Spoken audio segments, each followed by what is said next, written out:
শাইতানির রাজিম বিসমিল্লাহির রহমানির রহিম। আজকে আমি হিন্দু ধর্মের পূজাগুলো অর্থাৎ দেবদেবীদের পূজাগুলো এগুলো নিয়ে কিছু কথা বলতে চাই। তো এখন কথা হচ্ছে যে মানুষের ইতিহাসে, মানব সভ্যতার ইতিহাসে শুধু যে ভারতবর্ষেই বিভিন্ন দেবদেবীর পূজা অর্চনা ছিল তা না, আরও বহু জায়গায় ছিল। যেমন ইউরোপিয়ানরা আজকে প্রায় সবাই হচ্ছে এরা খ্রিস্টান, এখানে কোনো পলিথিস্ট বা মূর্তি পূজারই পাওয়া যায় না। অন্যদিকে ভারতবর্ষের এখনও একটা বিশাল অংশ জুড়ে বিভিন্ন রকম দেবদেবীর পূজা পাওয়া যায়। তো এটা নিয়ে আমার আগে বহু মানুষ এটা নিয়ে গবেষণা করেছে, বিশেষতই রিলিজিয়নের প্রফেসর, এটা আমেরিকার একটা ইউনিভার্সিটির নামটা মনে নাই, তবে সেই প্রফেসরের নাম হচ্ছে ডেভিড কিনসলি নামটা আপনারা যদি সার্চ দেন এবং উইকিপিডিয়াতে সহ অন্যান্য জায়গায় তার যে কম্পারেটিভ রিলিজিয়নের বই, এটাতে সার্চ দিলে আপনারা পাবেন। ছবিটা পাঠাও। তো এখানে এই যে মূর্তিগুলোর উৎস যদি আমরা দেখি, চিন্তা করি, তো হিন্দু ভাই বোনেরা, ওনারা হিন্দু দাদা দিদি বলেন, ভাই বোন বলেন, তারা এটা দাবি করে যে সনাতন ধর্ম অর্থাৎ প্রাচীনতম ধর্ম। কিন্তু হিন্দু ধর্ম বেসিক্যালি প্রাচীনতম ধর্ম যদি হয়ে থাকে, তাহলে আমার প্রশ্ন হচ্ছে এই যে কালী পূজা, এই কালী পূজা কিন্তু খুব বেশি দিনের পুরানো না। এর ইতিহাস কত পুরানো? তো ডেভিড কিনসলি সাহেবের গবেষণা অনুযায়ী এটা কিন্তু খ্রিস্টপূর্ব 800 শতক থেকে 500 শতকের মধ্যে এই জিনিসটা, পূজাটা ব্যাপকভাবে শুরু হয়। আর দুর্গা দেবীর ইতিহাস আরও পরে।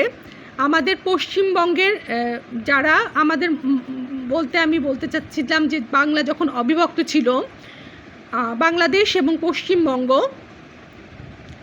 এই পশ্চিমবঙ্গের মানুষেরা সাধারণত দুর্গাপূজাটাকে তাদের হচ্ছে বাৎসরিক উৎসব হিসাবে গণ্য করে। আর সারা ইন্ডিয়াতে, পুরা ইন্ডিয়াতে তারা হচ্ছে মূলত তারা কালী পূজা বা দিওয়ালি, এটা মূর্তিটাকে অত বেশি প্রাধান্য দেয় না, কিন্তু দিওয়ালিটা তাদের জন্য একটা বড় উৎসব। তো আর দেবদেবীর বেলায় তাদের অনেক রকম দেবদেবী আছে, কিন্তু মূলত এই দুর্গা এবং কালী, এই দুটো দেবীকে তারা বর্তমান হিন্দু সমাজ তারা এটাকে আর কি মানে। আর তাছাড়া তাদের চয়েস আছে বিভিন্ন রকমের দেবদেবীকে মানার। এখন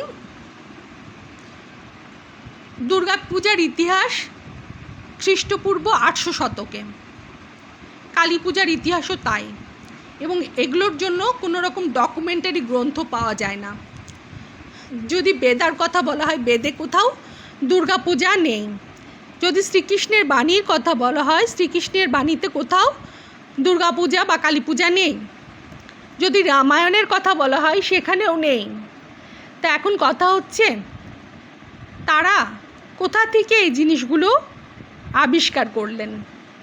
এই দেবদেবীগুলোর পূজা, শিবের কথা যদি বলে, তারা নারায়ণের কথা বলে, সেখানে একটা সৃষ্টি স্রষ্টা ব্রহ্মার কথা বলে, ভগবানের কথা বলে, সেখানে একটা তার সৃষ্টি, তারপর হচ্ছে সৃষ্টির পালনের জন্য আরেকজন, এরকম 3 ভাগে ভাগ ছিল, যে একজন প্রলয়কর্তা, একজন সৃষ্টিকর্তা, একজন পালনকর্তা।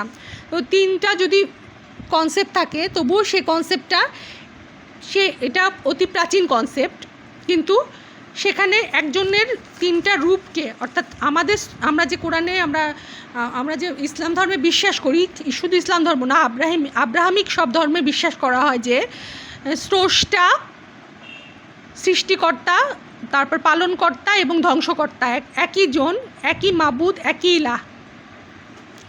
তাহলে কথা হচ্ছে যে তারা যদি এই একই সত্তার 3টি গুণকে আলাদাও করে ফেলে, তাহলেও সেটা মেনে নেওয়া যায়। কিন্তু এই যে দেবদেবীর পূজা, এর উৎস কোথায়? এই ছবিটিতে দেখা যাচ্ছে গ্রিক দেবী মেডুসা, যার চুলগুলো নাকি দেবী ভেনাসের অভিশাপে সাপে রূপান্তরিত হয়েছিল। তো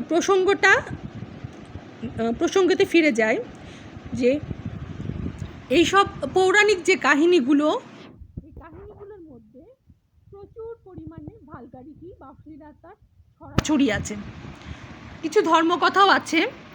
তো কালী মূর্তি সেটা দেখা যায় যে তার স্বামীর ওপরে, কালী মূর্তিটা আবার দাও ছবিটা, আবার তার স্বামীর ওপরে নরমুণ্ডুর মাথা গলায় নিয়ে, নরমুণ্ডুর মাথা দিয়ে মালা গেঁথে তার স্বামীর বুকের উপরে পা দিয়ে কালী দেবীটাকে দেখা যায়। তো এটা কিন্তু এক ধরনের ফেমিনিজম থেকে গ্রো করেছিল হিন্দুদের মধ্যে। সেই সময়কার হিন্দু ধর্মের মানুষ যারা নাকি আর্য বেদ ফলো করত, কিন্তু যে কোনোভাবেই হোক পুরুষ মানুষ দ্বারা সেই সময়ের নারীরা অত্যাচারিত হতে হতে হতে হতে তারপর কোনো একজন রমণী হয়তো বা, এটা অনুমান করে নেওয়া যায় যে সে, এবং কিছুটা এই ডেভিড কিনসলির গবেষণা থেকে অনুমান করা যায় যে সে হচ্ছে কালী, যে সে পুরুষের বিরুদ্ধে সে বিরুদ্ধাচরণ করতে শুরু করে, এবং করতে করতে করতে করতে শেষ পর্যন্ত তার স্বামীর বুকের ওপরেও এক পা, যখন পুরুষের মাথা কাটতে কাটতে, মুন্ডু কাটতে কাটতে তার স্বামীর বুকের ওপরে যখন পা দিয়ে ফেলে, তখন তো তার দেখে যে সে তার স্বামী, নিজেরই স্বামী, তখন সে জিভটা বের করে ফেলে। তো এই দুর্গা মূর্তির ক্ষেত্রেও দেখা যায় যে অসুর বধ একটা ব্যাপার আছে, অসুরকে মেরে ফেলার ব্যাপার। তো অসুর বলতে তারা অপশক্তি বা খারাপ শক্তিকে বোঝায়। তো পুরুষের দ্বারা যখন নারী অত্যাচারিত হয় এবং প্রতিবাদ করে, সেটাকেই তারা চিত্রিত করে এই পূজাগুলো করে।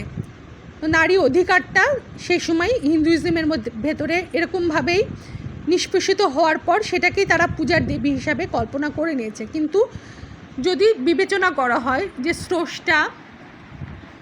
স্রষ্টার কথা, আমরা তো কোনো সৃষ্টি রমণীকে পূজা করতে পারি না।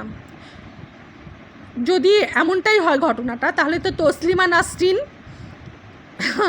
এটা বলতে কিছুটা হাসিও পাচ্ছে, আবার কিছুটা লজ্জাও পাচ্ছে, যে তাহলে তো তসলিমা নাসরিনের মতো মেয়েদেরকেই পূজা করা উচিত না, আস্তাগফিরুল্লাহ। তো যারা নাকি পুরুষদের বিরুদ্ধে সোচ্চার। কিন্তু আমরা জানি যে কুদরতের নিয়ম বা প্রকৃতির নিয়ম অনুযায়ী মানুষ, নারী পুরুষ উভয়ে, এদের মধ্যে এরা এক না, এদের পার্থক্য আছে, যথেষ্ট পার্থক্য আছে, মনের দিক দিয়ে পার্থক্য আছে।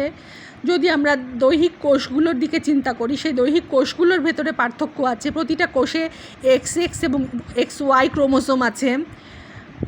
তাছাড়াও তাদের দৈহিক গড়ন থেকে শুরু করে অনেক কিছুই, স্বভাব চরিত্র সব কিছুর মধ্যে একটা পার্থক্য আছে। তো এরা এক অধিকারের বিষয়টা যদি বলা হয়, এই যে পশু প্রাণী, যেমন কিছুদিন আগে একটা প্রেগনেন্ট হাতিকে মেরে ফেললো, তো পশু প্রাণীদেরও কিন্তু মানুষের উপর অধিকার আছে, যে তারা মানুষের কাছ থেকে ভালো ব্যবহার আশা করে।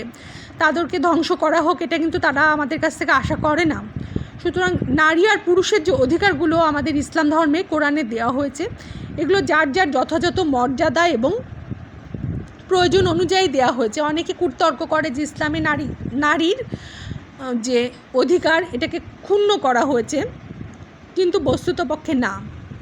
আর নারীকে যদি বাইরের একটা কাজ দিয়ে এবং সেই কাজের বিনিময়ে কিছু টাকা পয়সা দিয়েই তার প্রতি দায়িত্ব শেষ করে দেওয়া হয়, আর কাজের ক্ষেত্রে যদি তার যে ঊর্ধ্বতন কর্মকর্তা ব্যক্তিরা তাকে যদি পণ্যের মতো ব্যবহার করে, আর ব্যবহার করে যদি নারীকে দুটো পয়সা দিয়ে, শুধুমাত্র দুটো টাকা দিয়ে তার অধিকারকে সমাপ্ত করে দেওয়া হয়, তবে এটা হবে একটা চরম প্রবঞ্চনা। কারণ একজন পুরুষ, তার মনস্তত্ত্ব এমন যে সে তার নিজের নারীটিকে কিন্তু নিজের পর্দার আড়ালেই সে রাখতে চায়। পুরুষের মন কখনোই এটা সহ্য করে নেবে না যে সে নারী বাইরে কাজ করুক, ঠিক আছে, সে কিছুটা প্রয়োজনে, আর্থিক প্রয়োজন হোক বা নারীর মানসিক উৎকর্ষের কারণে সে যদি কোনো কিছু করতে চায় বাইরের কাজ, সেটাকে সে সাপোর্ট করতে পারে। কিন্তু বাইরে কাজ যারা করেছে, যেসব নারী করে, তারা জানে যে বাইরের জগৎটা কেমন, এবং সেখানে যে কত রকম নির্যাতন, নারী বলে তাকে নির্যাতন এবং ডিসক্রিমিনেশন, অর্থাৎ বৈষম্যের শিকার হতে হয়, বাইরে কাজ করা নারী মাত্রই সেটা জানে। সুতরাং নারীকে কিছু বাইরের কাজ করতে দিয়ে তার কিছু টাকা পয়সা ধরিয়ে দিলে কিন্তু তার অধিকার আদায় হয়ে যায় না, বরং ইসলাম যেভাবে অধিকারটা দিয়েছে, আর বাইরে কাজ করার অনুমোদন যে ইসলাম দেয়নি তা না, তাকে যথাযথ হেজাব এবং পর্দার সাথে দেয়া হয়েছে। সেটা মা ফাতেমা রাদিয়াল্লাহু তাআলা আনহু যুদ্ধক্ষেত্রে গিয়ে নার্সিং করতেন। সেই সময় তো যারা ছিলেন ইসলাম ধর্মে তাদের মধ্যে শুধু মুসলিম বলে না, সেই সময়কালেই মেডিসিনের যতটুকু উৎকর্ষতা ছিল ততটুকু দিয়েই যে হার্বাল জিনিসগুলো ব্যবহার করা হতো বা ওষুধ বলে যা ব্যবহার করা হতো সবটুকু ব্যবহার করে এই সৈনিকদের সেবা তিনি করেছিলেন এবং ইতিহাসে সেটা সাক্ষ্য আছে। সুতরাং নারীরা হেজাব পরে বাইরে কাজ করতে পারবে না, ডাক্তার হতে পারবে না, নার্স হতে পারবে না, বা সেবা ধর্মের সাথে জড়িত থাকতে পারবে না, বা এমন কোনো কাজ যাতে তাদের পারিবারিক মর্যাদা ক্ষুণ্ণ হয় না এবং বাইরে শোষিত হওয়ার চান্সও থাকে না, এরকম কাজ তারা করতে পারবে। ইসলাম এটা অ্যালাউ করে। সুতরাং এটা অবশ্য আমার আজকের লেকচারের মূল উদ্দেশ্য না। মূল উদ্দেশ্য হচ্ছে যে বিভিন্ন দেবদেবী পলিথিজম এটা কোথা থেকে এলো, এর উৎসটা কী ছিল আসলে।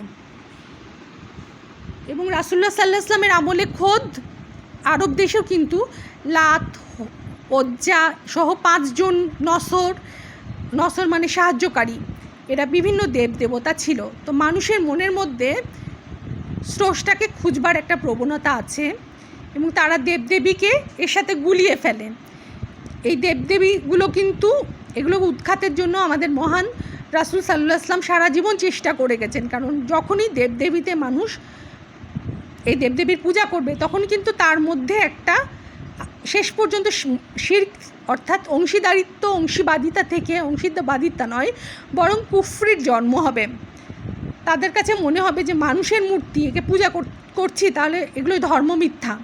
আলটিমেটলি কিন্তু ধর্মের প্রতি তাদের মনে একটা প্রচণ্ড সন্দেহ ভাজনতার জন্ম হবে যে মানুষের মূর্তি যে বা ভগবানের যদি সন্তান সন্ততি হয়, ভগবান যদি ঈর্ষাপরায়ণ হয়, একে অন্যের দেবদেবীরা, বিভিন্ন দেবদেবীদের কথা বলা হয় পৌরাণিক দেবদেবী, এরা প্রত্যেকেই কিন্তু প্যান্ডোরার বাক্সের সবকটা গুণে গুণান্বিত ছিল। সেটা হোক গ্রিক গড অ্যান্ড গডেস, চা হোক ভারতবর্ষীয়, চা হোক অন্য যে কোনো কিছু, তাদের যে ছত্রে ছত্রে সেই পৌরাণিক কাহিনীগুলোতে অশ্লীলতা বর্ণিত হয়েছে, ঈর্ষা হিংসা মারামারি কাটাকাটি বর্ণিত হয়েছে। এইসব দেখে এগুলোকে যে মানুষ এগুলোর কাছে সাহায্য চাইবে, তো যাদের নাকি মানুষেরই মতো ঈর্ষা ঘৃণা আছে, তারপর প্রবৃত্তির চাহিদা আছে, তারা কি করে মানুষকে কোনো কিছু দেবে, তারা কি করে মানুষকে সাহায্য করবে, তারা কি করে স্রষ্টার গুণে গুণান্বিত হবে। তো আলটিমেটলি এই পলিথিজমটা কিন্তু মানুষের মধ্যে নাস্তিকতার জন্ম দেয়। কিন্তু নাস্তিকতা সঠিক কি না এটা হচ্ছে প্রশ্নের বিষয়। তো নাস্তিকতা যদি সঠিক হয় তাহলে মানুষ তো বিপদে পড়লে স্রষ্টার কাছে সাহায্য চায়, এবং স্রষ্টার কাছে সাহায্য চাই বলেই তার মধ্যে হতাশা জন্ম হয় না, এবং মানুষ যখন প্রার্থনা করে তার প্রার্থনা কিন্তু পূরণও হয়। অনেক সময় মিরাকুলাসলি পূরণ হয়, অনেক সময় তার রুহের যে আত্মার যে প্রচণ্ড আকুতি, সে আকুতি থেকে সে পথ দেখতে পায়। আর যদি প্রার্থনা করার যে প্রবণতা এটাকে ধ্বংস করে ফেলা হয় মানুষের ভেতর থেকে, তাহলে মানুষের করোনা ভাইরাস দিয়ে না বরং বহু মানুষের এই 800 কোটি মানুষ, 800 তো না 750 কোটি মানুষ, এরাও সুইসাইড করে বহু মানুষ মারা যাবে, যেটা নাকি কাম্য নয়। আজ এ পর্যন্তই। পরবর্তী সময়ে নাস্তিকতা কুফর নিয়েও আমি একটি ভিডিও বানাবো ইনশাআল্লাহ। আসসালামু আলাইকুম। সকলের প্রতি শান্তি বর্ষিত হোক।